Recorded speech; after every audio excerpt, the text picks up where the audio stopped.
Farm4Profit Podcast. Take a listen, have a blast. Farm4Profit Podcast. Learn about farming while having a laugh. Farm4Profit Podcast. Hey, listeners, welcome back to the Farm4Profit Podcast. This is Tanner. Corey's here. And we are hanging out at the John Deere booth, and I'm excited to explore this topic because we've alluded to it in a couple of different conversations, and this could be a huge ROI boosting opportunity for a lot of producers. Yeah, our eyes were opened earlier today by talking to Austin. Yeah. Roy Lance? Yes. I couldn't remember if it's – yeah, it is Roy Lance. And he is getting some See Spray machines. Really excited about what he's got going. But we're going to talk to some guys that actually have it. We have real farmers. Real farmers. Just real farmers. Just right? real That's farmers. what they say. It was Yeah. just farmers. But Just now real farmers real with farmers. really kick-ass hats. Yeah. Yeah, Super You jealous. don't seem excited about your hat. it's white. I mean, It's white the for fact- today. This is as long as I've ever wore a hat, and I it know. stayed white. It's like I've had the silver ones before, and it's just Yeah, like and these grease have the rope. instantly. And Yeah, so for anybody yes. listening, you know what we're talking about. The Yes. rope is the deal. The rope is back. It's in. It's back. 100% back. I told Absolutely. Dave, the guy that was just licking the top of the water bottle. Yeah. I told him like a year ago. I said, hey, ropes are coming back. And he's like, no, they're not. And Yeah, I was they like, are. "Okay." They are. Dave They has are. graduated from licking windows to now licking water bottles. Yep. This is a great start to Gatorade. this episode. This is fantastic. I know that, well, we've got Jesse and Max here joining us. Thanks for jumping on this. And I had one of those moments where I met Max, and I said, gosh, I know you look familiar, and I still haven't put the two and two together, but who does he sound like if you just listen to him? Oh, I haven't thought about that. Now I'll listen will. and then see if it comes to mind. I mean, So, the only time I met you guys is listening to the podcast. Like I was just driving up north to go snowmobile. John a couple from weeks Maya. ago. Yes, it is. It's John. That's And I was That's our listening friend to- John. listening to the podcast, and like Jackson asked, "Is like, hey, you want to be on Farm for Profit?" And like, as I'm listening, you know, it's just like kind of crazy. It is. So, Were you like, no, I don't want to be on? no, it was intriguing. I'm like, that'd be cool. So yeah, It's good. Farmers, you do it all, so should your technology. Level up your equipment with the latest innovations from Ag Leader. From sure force downforce control and sure speed high accuracy planting to right spot individual nozzle control, Ag Leader has you covered. And now, with the new In-Command Go displays, you get unparalleled visibility and control, keeping critical information at your fingertips. Upgrade today and reap the benefits this season. Visit agleader.com or contact your local Ag Leader dealer to get started. Very cool. So where are you guys from? So I'm from South Central Kansas, a town called Pratt. I basically am a dryland wheat farmer. It's probably the biggest thing we do. My farm's about 4,500 acres. Got about 1,300 of that is irrigated. The premium machine that I run is a single tank machine, and we have found multiple places to use it and some amazing ways to save money with it. Okay. Max, where are you from? yeah. So it's north central Illinois, between Peoria and Bloomington, a town called Roanoke. I farm with my dad, uncle, and two brothers, and we are about 7,000 acres. We're running non-GMO soybeans and commercial corn. And you've got a double tank See Spray Ultimate. ultimate. Yep, we were one of the first 50 units ever produced. Okay. And what year would that have been? 2022. Okay. Yeah. How do you get on that list? You're not a poor wheat farmer from Pratt County, Kansas. I'll tell you that. No. We demoed it in 22. We ran it 23 and 24 so far. We demoed, one of the test mules essentially on 400 acres of our soybeans, and it was like, wow, like it's a Swiss Army knife of sprayers. Just, the first time hopping in with water and blue dye, just like Jesse did, it was just like, holy cow, you have the box and, you're basically minimum of 3 nozzles kicking off. And then, in the smallest settings, it's kicking on, 11 inches before the weed and 6 inches after. So, I mean, you're painting boxes on your field with blue dye. And it's just like, all right, I'm good with the dye. Like, let's use this thing. Let's do something. And that was my experience for the first time when we brought it out. It was, okay, we're putting blue dye in. We're on a field with some weeds, and you start seeing these, and we call it the box, the buffer zone around the weed. You can adjust the size of that, how big a weed you want to look for. Okay. And so we're out there, and we're seeing these areas that are sprayed, and then we can't find the weed. And it's like, okay, is it oversensitive? And if you'll look, you'll eventually find it. And I mean, mine was behind the soybean stalk, so we traveled over the soybean stalk. The weed was right behind it, and it nailed it. Within 10 minutes of seeing that, we saw a couple other of the same things. I'm like, all right, I'm sold. Let's load it with some chemical. I'm ready to go to the field. Yeah. Like, how big of weeds are we talking? The one that I saw was, I mean, we're Oh, talking man. Like That's the real size, small. less than a thumbnail. I believe, yeah, and I believe John Deere somewhere around a quarter inch is what they Yeah. call it. Yeah. From a farmer standpoint, it's getting them smaller than that. Yeah. And how fast were you? So I spray about 10 mile an hour. Our ground's pretty rough, and so the premium machine will go up to 12 mile an hour. So for what we're doing, that's plenty fast. I mean, there's times I'm down to 4 and 5 mile an hour trying to get over terraces and through ravines and stuff. So, and Max here, he just wants to hammer down. Yeah, Full pretty much. stick, huh? So Full bunny. Yeah, pretty much. We came off of, we had the opportunity on our farm. We had a need. Basically got to the point where we needed 2 sprayers. So we had a Hagee. That was our only sprayer for a number of years. And with the non-GMO and just the switching over and wanting to wide drop with a Hagee and run fungicide, it was just, we got to the point where we could justify 2 sprayers. Ended up, looking at used sprayers that weren't available until June during COVID and everything. And then we had the opportunity to lease a, brand new 612R in 2022. And that was our first introduction to ExactApply, product reclaim, recirc, every bell and whistle they have on the sprayers now. And that was, I'm glad we got that opportunity to run that machine for 1 year. And then within that year, we demoed the See Spray. So basically, we ran some numbers, and just with the non-GMO, we needed to minimize our contact herbicide, obviously, because you don't have too many options. We were dealing with a lot of foam saving carryover into our corn. Obviously, we didn't have ExactApply, so the rate controller picking up every time you turned around, you would see that in the corn the next year. So that was one of our biggest issues or reasons to look into this technology. Going in, did you run the numbers on what you think it could save you at all? Like, or just you just wanted to try it? So I did not. I kind of had the same experience he did. I bought a sprayer that had ExactApply on it, and we got to run it through the 23 season. And in the Pratt County area, there was a farmer that had a demo unit with See Spray. And so he had that. And as I was going through some of my fields, I was like, oh, this would be the perfect place for See Spray. I mean, several times throughout the summer, I mean, it was, and that's what, when we were at the earlier educational session today, I was like, I just put it in your brain and think about, can this be used here? And that will allow you to make the decision when it comes time to upgrade your machine. Hey, is this something we want to do? And so several times through the 23 growing season, I'm like, man, I wish I had this, wish I had it. And so it came available, and for $25,000, I was able to upgrade my machine. And I didn't have to do any math, because that is, I mean, 1,000 acres worth of chemical if you got a $25 pass, and some of the stuff we're doing today is costing that. I mean, I would totally agree with him. Like, in our situation, the ultimate machine makes sense because we have to rely on overlapping residuals. I mean, that's the main thing for non-GMO soybean. Like, that's why we have that machine. Anybody else is just doing 2 post passes on corn, soybeans, whatever. It's like, if you have a sprayer that you can upgrade for $23,000, that is like, you don't even have to think about that. You'll pay for that in the first year. Yeah. In our earlier interview with Austin, he said he ran the numbers, and he hasn't got it yet, but he thinks just in chemical savings alone, it'll only take like 800 acres to pay for itself. Well, how much did you say? So I did not sort out, exactly what I sprayed in 23 and 24 as far as acres. But so 2023, I had the same sprayer. Okay, we put See Spray on it in 24. I did not use See Spray on every pass. It's not for every pass. Sure. But between 23 and 24, I saved $123,000 worth of chemical on a 4,500 acre farm.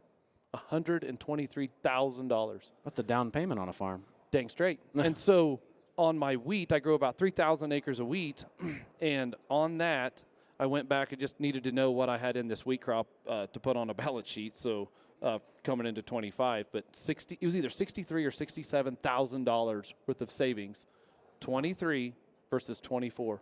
Wow. I mean, it's a no-brainer. Yeah.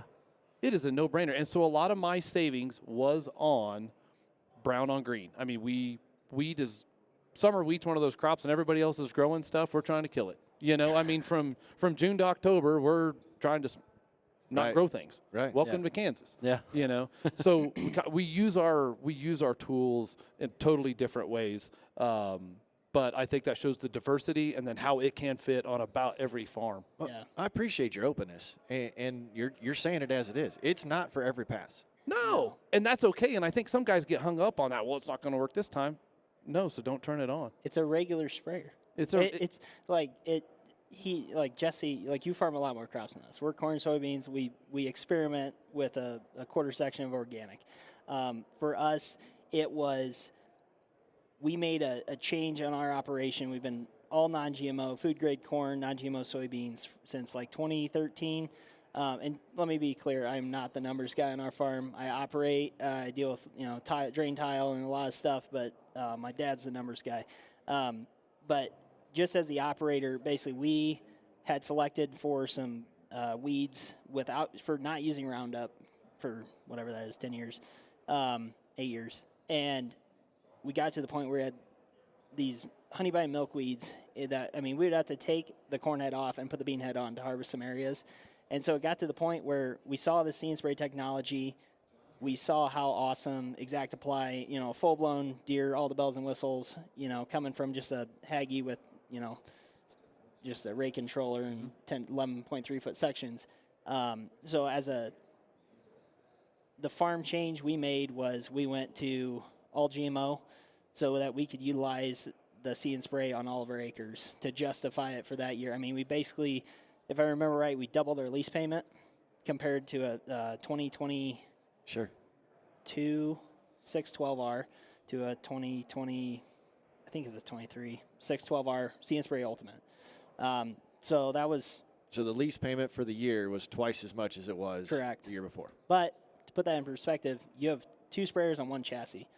So for what we're doing, like I said, we switched our whole farm around to kind of really nip some of these weeds in the butt, be really aggressive, but we're using See Spray, so obviously it's a small percentage. This past year, take that back, corn and soybeans 2023 on average has 39% applied with contact herbicide across all corn and soybean acres. That was corn and soybeans. This past year on non-GMO soybeans, that was 26% applied. So on 3,500 acres, I sprayed 920 with a contact herbicide. And it allows us to use basically full label rate and not worry about, with non-GMOs, you can only use certain, we're, FOMA-safe and clethodim and some others. But yeah, you're maybe limited. You're not cutting back because you're spraying it on all the acres and it's a really expensive herbicide, I would say the herbicides in the non-GMO world are not expensive by any means. Mm-hmm. Like that. But they can be fairly aggressive on your plant you're trying to grow. You're and so killing it on yield. Yeah. And so I 100% agree with him on, we're going to go ahead and use the full rate. We're going to make sure we're doing what we can because we don't need it over every acre. And so we're actually not killing our yield because we're not spraying the whole thing. We're spraying 2,4-D Buterac on our non-GMO beans, but at 26% coverage, like you don't see it works. It helps our giant rag issues. And that's a small part of our weed issues, but yeah. And that's kind of what I see with ours. You get pretty good at guessing what your spray percentage is going to be on a field. It actually happened a lot quicker than what I thought. Within a week, I was pretty good at saying that's a 40% field, that's a 60% field. Then Mr. Quick Draw just gets to type it. I do. I just type in that, and we just roll, And so I learned that real quick because that was a concern that everybody had. Well, how do you know what to load for? Yeah. Well, I'm telling you. How do you support it with a tender guy? Yes, and so that was the other thing. There were some passes this year that it's like I don't even need a tender truck driver anymore. There was times I was loading 120 acres worth of chemical, and we were getting over 480, 500 acres with it. And so at that point, I don't need somebody sitting in that semi all day. Like take it to the next field down the road, and I'll road to it. So and if you think about when you're spraying all your fill time, it's not just the fill time. It's the time you shut the boom off, you drive to the truck, you reload the machine, you get back to where you were, and you kick it on. Well, if you eliminate that 4 or 5 times a day, the next thing you know, you've gained an hour, and there's another 100 acres you've sprayed. And it's awesome. Not to mention depreciation hours on your equipment. So John Deere does like this because I am burning some more hours because I'm Yes. actually going out and spraying things I would not have sprayed before because the dollars per acre are so low because I'm not just blanketing this stuff out there. Yep. So in all honesty, I'm putting more hours on my sprayer, but my fields are cleaner than they've ever been for less money. Yeah. So I'm not paying for chemical, but I am putting some wear and tear on a machine. I mean, we're up to like 400 hours a year now. I mean, I think my machine has 800 hours now. Yeah. You're putting more wear and tear, but you're actually working with it. I'm using the Right? machine. It's not I'm just using, sitting there running. Yeah, I'm using the machine, and so for the cleaner fields, it's a non-issue for me. Yes, there's depreciation on it, but when my fields are clean, that's what I'm going for. So if this is what it takes, then I'm happy to do that. Who has the dual tank machine? I do. So do you use that quite a bit, the dual tanks? Yes, yeah. So pretty much, I mean, it's more in the post passes. Now, I will say we in the spring, we plant all of our beans first. That's yields better for us. That's what we do.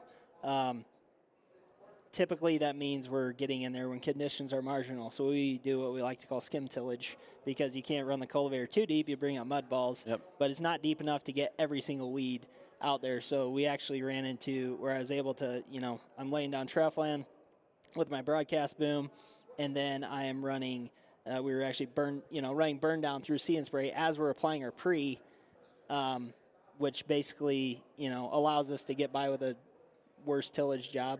Yeah. It's not what we like, but it gave us the option to hey, we can run burn down while we're doing our, And if you were no-till or strip-till, you could do the same thing. Absolutely. Yeah. My next sprayer will be a dual tank, but it was so cheap in my mind to upgrade what I already have. It was a great step in the right direction. And That has to be the first step. If you're, Ultimate Machine, that's an expensive machine. And we didn't have to think super long and hard about it because, at the end of the day, we were going to make it work. But it allowed us to do the things that we wanted to do in one pass. I'm loving this interview because I think I've said 8 words. And the passion is there, the transparency is there. You're saying things as I write them down. But that was one thing that Austin was saying is the efficiency. The fact that you can load for a 120-acre normal tank fill and you spray all day. And keep going. And that was the advantage on the premium, especially a green on brown experience. So premium or select is going to get you that. And so I just can't believe how far you can go sometimes. There was one day this summer I started spraying at 7:30 in the morning, spraying 20 gallon an acre, and it was on a paraquat cleanup. We just had some isolated pigweeds that got wounded by the pass before, and it was 3:30 in the afternoon before I needed it again. Now that's one thing I would say with the dual tank. Sometimes when you're running that residual, and then you've got a separate tank, there's quite a few gallons an acre coming out, especially if the See Spray's on a lot. So you may actually be loading that sprayer more than you were before. Your tending complexity increases because with a 1,200 gallon sprayer, you have a 750 gallon main tank, tank 2. That comes out your front boom. That's your broadcast tank. Tank 1 is your See Spray tank. That comes out the back nozzle with a 45-degree incline. That's what the cameras are telling when to kick on. For the most part, when we did that year of all roundup, it was 15-gallon acre on the See Spray, and then I would basically run 80-acre loads on my 750-gallon tank, which I think came out to 8.375 gallon acre.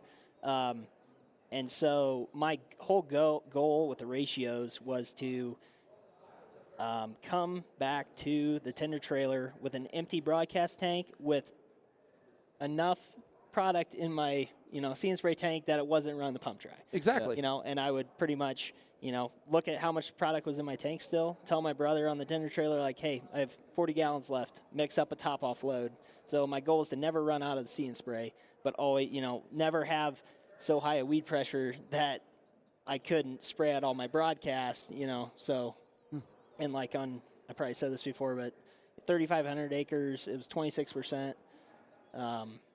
So yeah, that ratio worked out better than I thought, so. It does take a little planning, is what it sounds. I don't know how I came up with 80-acre loads, but I just We had to pick a number. decided 10 on that. gallons. It's like if I did more, is like that's not enough carrier, you know. Right. But it's like for a just a broadcast residual, like as long as it flows and doesn't plug stuff up, like who cares? Like and we talk and about you it have being exact apply. We talk and the about it right being nozzles. being complicated, but it's no different than Grandpa when he used to go cut with the 95 John Deere. He knew where the tank was half full, and he needed to turn around. So when when the bin was full, the truck was there. Yeah. I mean, it's the same sort of thing. And that efficiency, farmers, if you're going to be successful, you better be thinking about this stuff while you're in the cab. I do think since we know some of these John Deere engineers listen to Farm for Profit, because why else wouldn't they, want to fix everything that we come up with?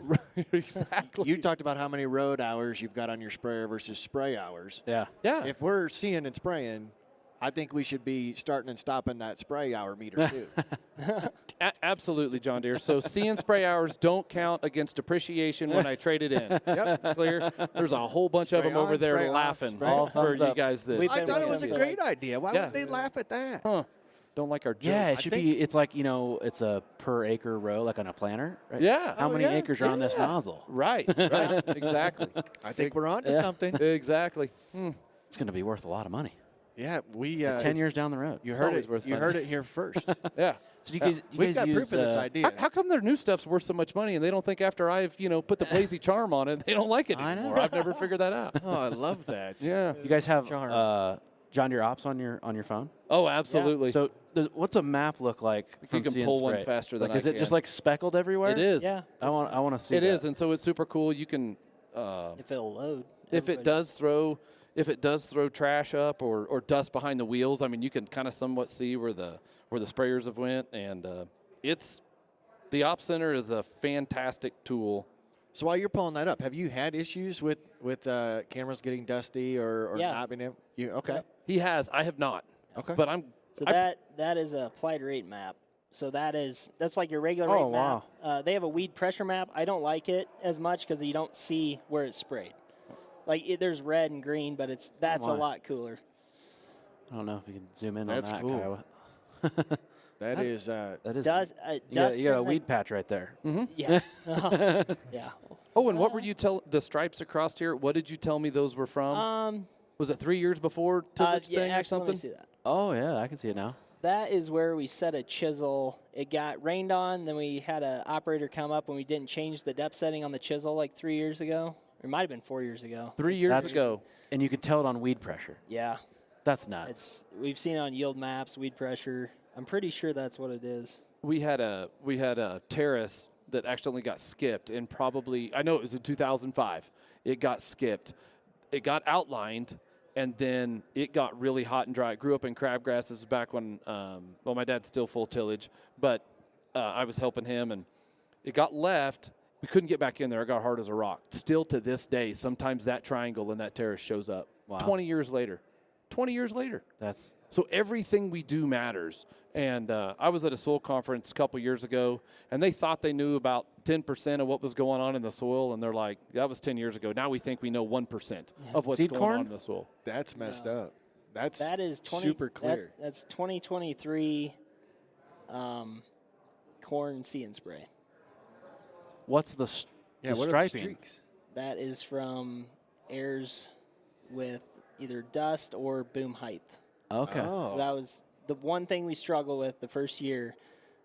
They've sorted a lot of it out, but it was a combination of where the height sensor on the rear boom was positioned and the dust blowing off the tires. Okay. And it just, the camera's basically like, we can't see, lost confidence, and it was either you don't spray or you broadcast. Yeah. And so for me, when I see this on my maps, I'll have two lines because it'll be from two tires making dust. And it'll tell you on the screen. It pops a little air up, and it says, hey, we got dust here, and I'm okay with that. So the fail-safe is it just sprays. You can set it either set way. it. You can either Oh. set it to off or broadcast. Okay. That's either the boom's out of height, the camera loses confidence through dust or obstruction, and it pops up on the monitor with what's going on. And dust is okay with Jesse. I mean, it's fine. It is what it is. It's cool that it knows what the problem is. And so when it starts broadcasting, you have confidence in the operator seat that I don't have a camera problem. It's, it knows what's going on here. And you can kind of look in the mirror and see it. But Right. I mean, I guess if you're worried about it, go to a front boom. You could. on a Hagee. Yeah. Right? Yeah. I mean, 100%. Shouldn't be as much dust. Yeah, From the tires? I think Deere's working on it. Definitely, we did not have to pay our fee for the acres that were fallback mode, so that was very, very thankful for that. Otherwise, I would have had a bigger problem with it. But like with anything, first year production, we don't like to be on the bleeding edge. Sometimes we're on the bleeding edge, but I would say we learned a lot in that first year. Is there any extra maintenance with the nozzles or the extra electronics or anything like that? Just don't pressure wash them. Yeah, very it's it. extensively. It's yeah. It's the don't pressure wash sticker on the boom as you pressure wash it on. That's right. It's like I was gonna say we've all kind of done that. So here in the notes that I was given, we need to get a breakdown of the difference in what you guys are talking about. But it says See Spray Select is available from the factory on 2026 John Deere 400 and 600 series sprayers, 90 foot, 100 foot, 120 steel booms. See Spray Select will also be available as a precision upgrade kit on model year 2018 or newer with the Exact Apply. So you got to start with the Exact Apply. Yep. That's correct. Okay. And then new this year, upcoming, See Spray Premium is also available on Haggis.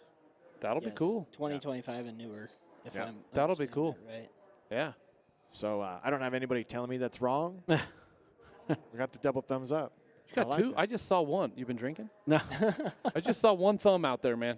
Just one. Hey, you want to make things appear bigger than what they really are? Attaboy. 4 eyes. Yeah. Yes. It was. Yes. No, that's good. Sorry to interrupt in the middle of that. Objects and mirrors are always bigger than they appear. I just saw it on the right-hand side of the pickup one day. Just one day. Just one day. Boy, I don't know how to get this back on. So I you do guys- have to Good thing compliment. they're editing it. I do have to. Oh, we're not. No, we're not cutting this. We're out. not cutting that Oh out. boy. I do have to compliment your shirt game. Normally, we don't get upstaged with With games, shirts? but you Yeah. guys have very nice shirts on. So this is my second shirt of the day. Oh, is it? Yeah. Beans K-State stomped on CU last night. I was definitely wearing the purple. I had it on. I was walking out the door. I just happened to look in the mirror. I'm walking, and there's this big starch stain on the back. And I'm like, ooh, Glad dang I it. caught that. Yeah, that would have been awkward. What was that from? Starch. Oh, from yeah, you had starch it. I got to look good. I Oh. can't iron. So anyway, so I had to take it off, and I don't know. So I'm in a black shirt today instead of purple. So go Cats. Got that in there. I had to do that National Farm Machinery show. I spilled coffee all over myself walking out. Yeah. Nice. Yeah, it's terrible. Yeah. See, I would have called that a navy shirt. You call that a black shirt. Is it black or It is is it navy? Black and blue. This is also coming from the guy that just thought he saw 2 thumbs up out in the crowd. Yeah, that's true. That's true. Saying. So no questions asked. Every sprayer from now on is going to have this. I will have, it'll have See Spray on it in 2023. I would have never ran another one without Exact Apply on it. And for me, I mean, you got to have some sort of batching system. If you don't have the cool brother that's waiting for you on the end of the field, Yeah. all of those things are just a necessity to get over acres at the end of the day and help you not be tired at the end of the day. I mean, at 10:30 at night, when you've got one load left and you need 43 acres, it's pretty easy to type it into a box and shove it in the sprayer and keep going. Yeah. You know. I don't. Sorry, go ahead. It's crazy how much time we spend in the fields. Even a couple thousand acre farmer with a sprayer, I feel like we just live in the sprayer. Yep. We used to actually take vacations and go to the lake. Now we don't do that anymore. From March until September 1st. And the thing about the sprayer is you don't choose when you run it. The weather tells you when you run Mm-hmm. it. I mean, that's probably the biggest frustration with it is you don't get to choose. If it's time to spray and you walk outside the back door on a Sunday evening Mm-hmm. and you're like, man, it's nice out, the first thing that pops in your mind is, do I need to go do something? Yeah. What do I need to go attack? And that is somewhat frustrating. But when you're the sprayer man on the farm, like Max and I are, Right. that's just part of life. But it's numbers driven, right? We wouldn't do Absolutely. it if it didn't No. make sense. Because if the wind's going to blow the next 5 days, then look how big your weeds are. Yeah. You know? Yep. I mean, it's like with our overlapping residuals you have. I mean, it's 20, 26, 29 days. After that, it's like, yep, we got to get back on it, or start at the top, start at the bottom, work to the top, getting back on it. Yeah.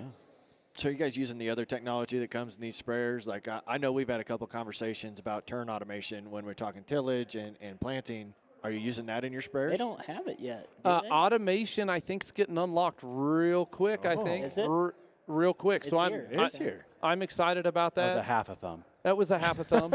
I did have to double check because I'm pretty sure I've heard that. But, not about a special group. So, no, that technology is there. Where have you guys been?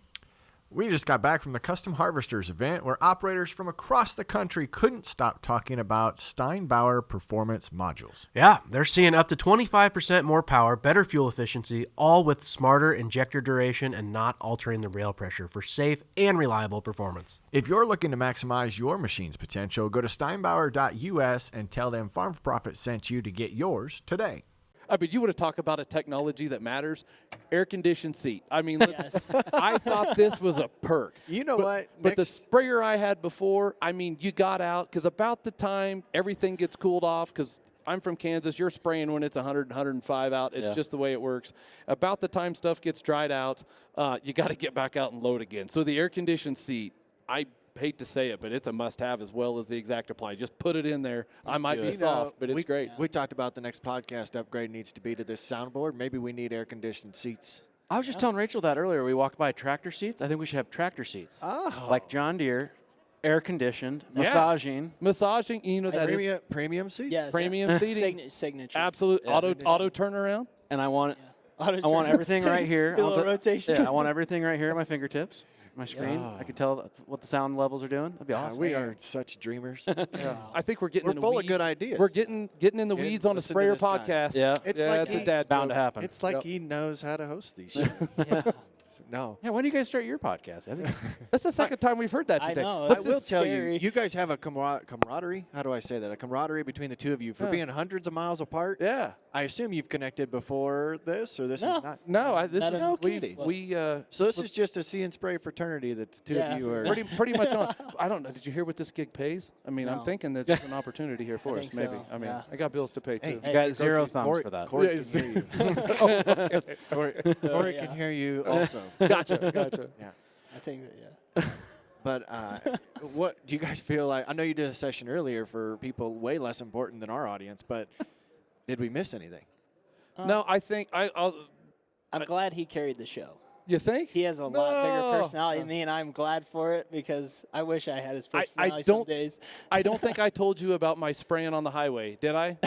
So the first day I ran See and Spray, I bawled like That was a baby. another one thumbs up. Okay, I bawled like a baby. Four. There we For 30 minutes in there because I get in there, we load it with chemical, I'm going through the field, and we're spraying 30% of this field. And I'm like, holy crap, this is the future. We're saving chemical jugs. We're saving time. We're saving money. All these inputs. You're putting your money where your mouth is. And I look over at the highway, and I just see these people driving up and down the road, and all they see is some farmer blasting chemical out of a sprayer. And they have no idea the change that I just made on my farm. Right. And the analogy I like to use is this is just as revolutionary as duals when they came out on tractors. People started, slapping them on 30 series. And then when auto steer came out in the early 2000s, and I mean, it's See and Spray. We're all going to be there in 10 years. We will all be seeing and spraying Probably in 10 whether years. we like it or not. Yeah, truth. So that's not where I thought you were going when you said spraying on the highway. I figured you were running your paint tests on the highway. I thought you were like spraying the cracks in the road or something. Yes, you could try that. If you guys could get like a pothole identifier on there, I would love to use that on some of Spray the. some tar. Yeah, chips. just get it. But it was an emotional thing. I mean, when I saw it, I knew it was revolutionary, and I felt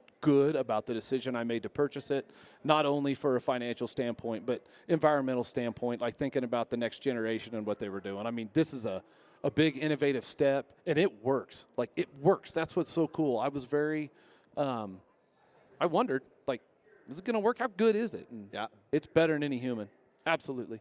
That'll be the next thing is the regulations. Like, obviously, there's chemical labels that says you can only spray this many ounces of this chemical on, but you're not spraying the whole acre. But I assume, I know the government, they're probably thinking, well, if you sprayed that acre, doesn't matter whether you sprayed 26% or whatever, you sprayed the whole acre. Yeah. So how are they going to regulate that? Well, I think a lot of these, I don't mean to step on your toes, Max, No, I think a lot of these products that are maybe on the chopping block, if we're only using them, I mean, essentially, if you're only spraying a third of the acres, to me, you only either have a third of the drift, a third of the vapor, in the field. And so some of these things that might be, they're worried about being hazardous. We're just running getting so much less out in the environment than we were before. So I feel like there's going to be some that are going to be See and Spray only. Yeah, or like I think Brian was kind of alluding to this, but it was more like you're going to be able to continue doing what you're doing longer if you use this technology, because whether it's spot application only, if they put that onto the labels, I mean, let's face it, there's very little new coming out due to regulation. Right. I mean, it's like nothing. Yep. You talked about cost earlier, and it was like a lump sum, but I'm assuming there's more with it. What, like a subscriptions? subscription? We don't know anything about those. You don't know anything about that? No, There's no such thing. Can you share subscriptions like Netflix? Yeah, I wish. You've been logged out of that. No, so for John me, Deere Ops account. most of mine have been the $1 an acre green on brown, and so the new thing for started in I think October of 24. You only pay on the acres. You are not spraying. And so if that machine is off, I'm paying $1 an acre for every acre it's off. Great, that's a heck of a lot better than the $16 or $18 I was spending. Right. You know, that's great if that's what it takes to make it work. And then in crop is the same way. So it'll be $5 in crop to use it. We had a conversation earlier today. Well, what if it's $4 an acre, the stuff you're spraying? And I'm like, if I'm only going to spray 30% of it, I'll pay the $5 to turn it off because it's worth that extra $1 an acre it would cost me, because now I don't have to reload that sprayer. I can keep going. Right. And so for some of that, but your thoughts on it? I mean, we early adopter. I think it was $4 an acre the first year with a $1 discount, and then this past year it was $4 for soybeans, $3 for corn per sprayed acre. Mm-hmm. So we paid basically a little over $3,000 to spray our 920 acres of soybeans this past year. Yeah. When it switches to $5 per unsprayed acre, that's going to be like, I think it was 12,000 or something. Yeah. For the the part that didn't get sprayed. So in my mind, I don't necessarily like that, but my brother crunched some numbers, and I don't think it's the end of the world. Yeah. no, I'd rather not pay anything. Well, yeah, I'd rather we're farmers, right? I'd rather get free sprayers too. But Yeah. if that's what it takes to make the technology keep coming, I guess that's where we're at this point. They told us originally, it's like, oh, if we didn't have the subscriptions, supposedly the machine would be over $1 million, which, okay, like you want, continued improvement. We all do. Sure. It's like we don't want controlled obsolescence. It's like I want the sprayer to run on my farm for 10 years, hopefully. I mean, they're built well. They run. I mean, get in it first year, a sprayer with 2 systems on it. You can hop in it and run over 24,000 acres in the course of a year and have, very minor inconveniences. It just works. You wrap your head around it and deal with, the extra complication of tending. It's, like I said, it's a Swiss Army knife of sprayers at the moment. I think subscriptions kind of had a little bit of a black eye there, but you got to realize the technology. I mean, there's a bunch of cameras on there, and the software that's running it, like, as soon as you go buy technology at Best Buy, it's outdated, right? So we have to be able to completely support that with new software and keep updates. Otherwise, it's just going to not work, right? And I think I don't know what they put on the lenses of those cameras, but I want that on my phone screen because I probably only wipe the cameras off once a year. Yeah, it is incredible. It was pretty neat. I never had a camera get so dirty I had to clean it.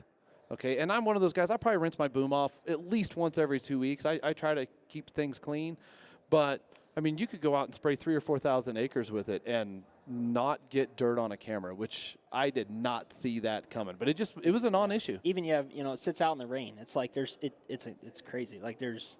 Oh, that's true. Water spots, and it's I don't know. Like I said, I don't know what's on those lenses, but I thought it was get out with your microfibers every morning and wipe them off. Oh, yeah. It's like unless you get the alert bar that the camera's obstructed and it isn't dust or a mud chunk gets flung on, which I don't think I ever had that even. I mean, it's pretty incredible.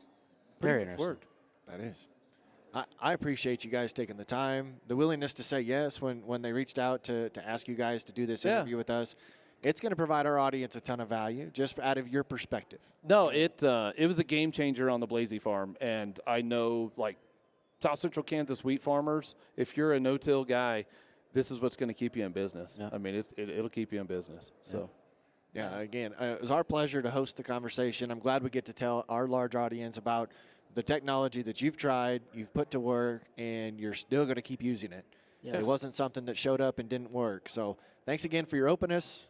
showing us the pictures of the as applied. Yeah. That was a lot of fun to have this conversation, and I bet the two of you stay connected for a while. Yeah, absolutely. so. Thanks, guys. Yeah. Appreciate it. Thank you. When you need your podcast edited, let us know. Okay. Farm4Profit. There you go. No, thank you so much. Yep, thank you. And listeners, until next time, have a good one.